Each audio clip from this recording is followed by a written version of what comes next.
আসসালামু আলাইকুম ওরহমতুল্লাহি ওবরাকাতুহ। আলহামদুলিল্লাহি রব্বিল আলামিন ওয়াসসালাতু ওয়াসসালামু আলা আশরাফিল আমবিয়া ওয়াল মুরসালিন ওয়া আলা আলিহি ওয়া আসহাবিহি আজমাইন। সুপ্রিয় দর্শক, দেশের বাইরে পৃথিবীর যে প্রান্ত থেকেই মাহে রমাদানের এই পবিত্র সময়টিতে আমাদের সাথে শরীক হয়েছেন, আপনাদের সকলকে জানাচ্ছি আন্তরিক মোবারকবাদ। এখন টেলিভিশনের মাসব্যাপী আয়োজন রূপায়ণ স্কাই ভিলা নিবেদিত সওয়াল জবাব, পাওয়ার্ড বাই 7 রিংস সিমেন্ট, সহ পৃষ্ঠপোষকতায় রয়েছে ZSRM। দর্শক, প্রতিটি পর্বেই আমরা দেশবরেণ্য একজন ইসলামিক স্কলারের মাধ্যমে প্রশ্নোত্তরে এই আয়োজনটি সাজিয়ে থাকি। পরিচয় করিয়ে দিচ্ছি, আজকে আমাদের স্টুডিওতে প্রশ্নোত্তর দেওয়ার জন্য উপস্থিত রয়েছেন মঞ্জুরুল উলুম তাহসিনুল উলুম মাদ্রাসার সম্মানিত প্রতিষ্ঠাতা পরিচালক হাফেজ মাওলানা মঞ্জুরুল বারী। আসসালামু আলাইকুম ওয়া রাহমাতুল্লাহ। ওয়ালাইকুম আসসালাম ওয়া রাহমাতুল্লাহ। মোহতারাম, স্বাগত জানাচ্ছি আমাদের স্টুডিওতে সময় দেওয়ার জন্য। আপনাকে অভিনন্দন। শেখ, আজকে আমরা অহংকারের বিষয়ে আপনার কাছে প্রথম প্রশ্নটি রাখতে চাই। অহংকার নিয়ে আজকে আলোচনাটি আসুক। আমাদের প্রায় দর্শকরা একটি প্রশ্ন করে থাকেন, কতটুকু অহংকার হৃদয়ে লালন করা যায়, বা আদৌ কি অহংকারী হলে জান্নাতে যাওয়া যাবে? রাসূল করিম সাল্লাল্লাহু আলাইহি ওয়াসাল্লাম হাদিস শরীফে ইরশাদ করেছেন, মান কানা মিসকালা যাররাতিন মিন কিবারিন, যার ভেতর লা ইয়াদখুলুল জান্নাহ মান কানা মিসকালা যাররাতিন ফি কিবারিন, যার ভেতরে এক জাররা পরিমাণ, সরিষা পরিমাণ অন্তরে অহংকার থাকবে, সে ব্যক্তি জান্নাতে যেতে পারবে না। সুতরাং জান্নাতে যেতে চাইলে অবশ্যই আমাদেরকে অহংকার থেকে আমাদেরকে মুক্ত থাকতে হবে। তার মানে কোনোভাবেই অহংকার হৃদয়ে লালন করা যাবে না। এটি আমাদের সমাজের একটি অন্যতম রোগ। রমাদানের এই সময়টিতে আমরা আরেকটি প্রশ্ন আপনার কাছে রাখতে চাই, সেটি হচ্ছে কিয়ামতের দিন আল্লাহ তাআলা অহংকারীদের সাথে কথা বলবেন না। এইটা যদি একটু ব্যাখ্যা সাপেক্ষে আমরা দর্শকদের বোঝাতে পারতাম, কেন বলবেন না? عن أبي هريرة رضي الله تعالى عنه قال قال رسول الله صلى الله عليه وسلم ثلاثة لا يكلمهم الله يوم القيامة ولا يزكيهم وفي رواية لا ينظر إليهم। রাসূলুল্লাহ সাল্লাল্লাহু আলাইহি ওয়াসাল্লাম ইরশাদ করেছেন, তিন ব্যক্তির সাথে কিয়ামতের দিন আল্লাহ সুবহানাহু তাআলা কথা বলবেন না, তাদেরকে পবিত্র করবেন না। অন্য রিওয়ায়াতে এসেছে যে লা ইয়ানজুরু ইলাইহিম, তাদের দিকে তিনি তাকাবেন না। ওই তিন ব্যক্তির পরিচয় আল্লাহ সুবহানাহু তাআলা তার রাসূল করিম সাল্লাল্লাহু আলাইহি ওয়াসাল্লামের মাধ্যমে গোটা পৃথিবীর মানুষের কাছে উপস্থাপন করেছেন। এর মধ্যে এক নাম্বার ব্যক্তি হচ্ছে শাইখুন জানিন, বৃদ্ধ অবস্থায় যদি ব্যভিচারে লিপ্ত হয়, ওয়ামালিকুন কাযযাবুন, এবং এমন শাসক যে কথায় কথায় মিথ্যা বলে, ওয়াইলুন মুস্তাকবিরুন, এবং এমন গরিব লোক যার ভিতরে অহংকার রয়েছে। তাহলে আমরা বুঝতে পারি যে এই তিন শ্রেণীর মানুষের মধ্যে যদি আমাদের চরিত্রের সাথে মিলে যায়, আমাদের সাথেও আল্লাহ সুবহানাহু তাআলা কিয়ামতের দিন কথা বলবেন না, আমাদের দিকে তাকাবেন না। আর সেই দিন যার দিকে তাকানো হবে না, যার সাথে আল্লাহ সুবহানাহু তাআলা কথা বলবেন না, সে তো মারাত্মক ধরনের ক্ষতিগ্রস্ত হয়ে যাবে।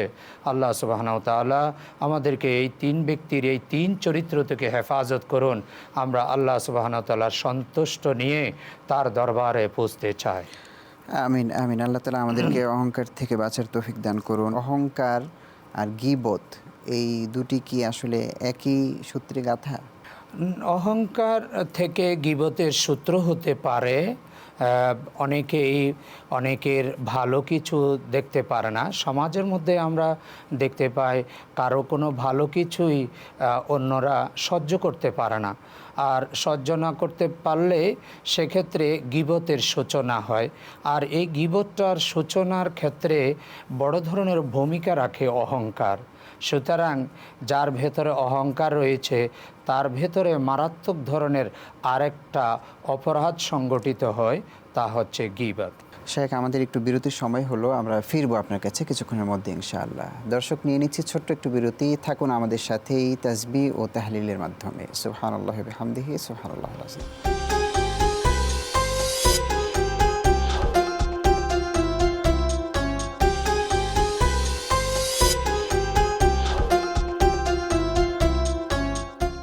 সুবহানাল্লাহি ওয়া বিহামদিহি। তাসবির মাধ্যমে স্বাগত জানাচ্ছি রূপায়ণ স্কাইভিলা নিবেদিত সওয়াল জবাব অনুষ্ঠানে। দর্শক, আমাদের অনুষ্ঠানটির পাওয়ার্ড বাই 7 রিং সিমেন্ট, সহ পৃষ্ঠপোষকতায় রয়েছে ZSRM। আমরা শুনছিলাম গীবত ও অহংকার নিয়ে আজকে চমৎকার আলোচনা। আমরা একটি প্রশ্ন রেখেছিলাম শায়েখের কাছে, দোষ সত্যি থাকলে কি সেটি বলা যাবে? আমরা গীবতের সংজ্ঞায় দেখি, যদি কোনো ব্যক্তির ভেতরে কোনো দোষ ত্রুটি থাকে, সেটা বাস্তবেই তার ভেতরে দোষ ত্রুটি আছে, কিন্তু তার অনুপস্থিতিতে এই বিষয়টা আলোচনা হলো আর ওই ব্যক্তির কাছে এই খবর গেল, যাওয়ার পরে তিনি মনঃক্ষুণ্ণ হলেন। হাদিসে এটাকেও গীবত বলা হয়। সত্য বিষয়কে অন্যের অনুপস্থিতিতে বলাকে গীবত বলা হয়। আর যদি মিথ্যা হয় সেটাকে বহতান বলা হয়। হাদিস শরীফে গীবতকে মারাত্মকভাবে নিষেধ করা হয়েছে, আর বহতান পরিপূর্ণরূপে নিষেধ করা হয়েছে। যেমন আল্লাহ সুবহানাহু ওয়া তাআলা ইরশাদ করেছেন, ওয়ালা তাজাসসু ওয়ালা ইয়াগতাব বা'দুকুম বা'দা আইয়ুহিব্বু আহাদুকুম আন ইয়াকুলা লাহমা আখিহি মাইতান ফাকারিহতুমু। তোমরা তো পছন্দ করো না তোমাদের মৃত ভাইয়ের গোশত ভক্ষণ করতে, তাহলে গীবত কেন করতে চাইবে? রাসূল করিম সাল্লাল্লাহু আলাইহি ওয়াসাল্লাম হযরত সালমান ফারসি রাদিয়াল্লাহু তাআলা আনহুকে হযরত আবু বকর আর ওমর রাদিয়াল্লাহু তাআলা আনহু এই দুইজনের খেদমতে আল্লাহ রসুল নিয়োজিত করেছিলেন। তো দুপুরে খাওয়ার সময় যখন হলো, হযরত আবু বকর এবং ওমর রাদিয়াল্লাহু তাআলা আনহু হযরত সালমান ফারসি রাদিয়াল্লাহু তাআলা আনহুকে বললেন, যাও তুমি রাসূল করিম সাল্লাল্লাহু আলাইহি ওয়াসাল্লামের কাছে গিয়ে বলো আমাদের জন্য কিছু গোশত দিতে। রাসূল করিম সাল্লাল্লাহু আলাইহি ওয়াসাল্লামের কাছে সালমান ফারসি যাচ্ছিলেন, আর পেছনে আবু বকর এবং ওমর রাদিয়াল্লাহু তাআলা মন্তব্য করছিলেন, হ্যাঁ, এমন ব্যক্তিকে আমাদের খেদমতে দেওয়া হয়েছে যে কিনা পাক করতেই জানে না। হ্যাঁ, এটুকু কথা আল্লাহ সুবহানাহু ওয়া তাআলা সহ্য করেন না। আল্লাহ রাসূল সাল্লাল্লাহু আলাইহি সাল্লামের কাছে যখন সালমান ফারসি গেলেন, প্রস্তাব করলেন যে আমাকে হযরত ওমর এবং হযরত আবু বকর রাদিয়াল্লাহু তাআলা আনহু আপনার কাছে কিছু তরকারির জন্য, গোশতের জন্য পাঠিয়েছেন। আল্লাহ রাসূল হযরত সালমান ফারসি রাদিয়াল্লাহু তাআলাকে বললেন, যাও তুমি তাদেরকে বলো তোমরা তো গোশত খাচ্ছই, সুতরাং আবার গোশত চাচ্ছ কেন? সালমান ফারসি রাদিয়াল্লাহু আবু বকর এবং ওমর রাদিয়াল্লাহু তাআলা আনহুর কাছে গেলেন, বললেন যে আপনারা তো গোশত খাচ্ছেন, আবার আমার কাছে গোশতের জন্য আল্লাহ রাসূলের কাছে কেন পাঠালেন? তারা আশ্চর্য হলেন, বললেন যে কীভাবে আমরা গোশত খাচ্ছি?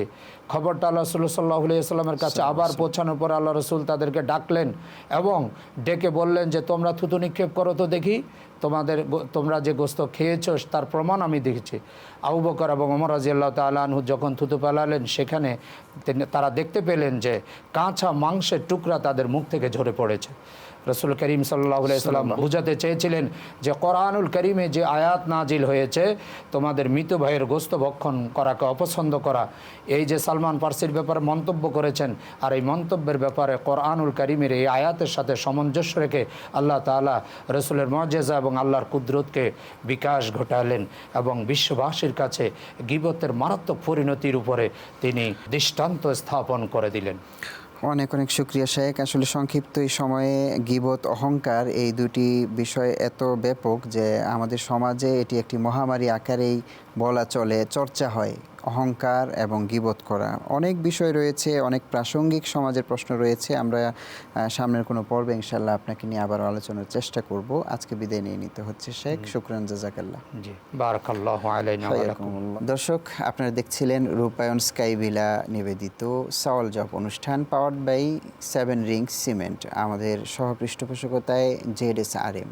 আমরা আজকে একেবারেই শেষ পর্যায়ে চলে এসেছি, আপনাদের থেকে বিদায় নিব। তবে তার আগে আপনাদের বলবো, আমাদের প্রতিটি পর্বেই যে সমস্ত প্রশ্নালোকে সম্মানিত স্কলারগণ উত্তর দিয়ে থাকেন, আমরা যেন এগুলো মানার চেষ্টা করি। ইফতারের এই বরকতময় সময়টুকু আমরা ইসলামকে জানার জন্য যেরকম ব্যয় করলাম, সেটি যদি আমরা মেনে নিজের জীবনে আমল করতে পারি, তাহলে এই কিয়ামতের দিন আল্লাহ সুবহানাহু ওয়া তাআলা আমাদেরকে মাগফিরাত প্রাপ্তদের অন্তর্ভুক্ত করবেন। রমাদানের উদ্দেশ্য সেটি, আমরা যেন ক্ষমাপ্রাপ্ত হতে পারি। আল্লাহ তাআলা আমাদের সবাইকে ক্ষমা করুন, ইসলামের উপর কবুল করুন। বিদায় নিয়ে নিচ্ছি, দেখা হবে আগামী দিন ইনশাআল্লাহ। আসসালামু আলাইকুম ওয়া রাহমাতুল্লাহি ওয়া বারাকাতুহু।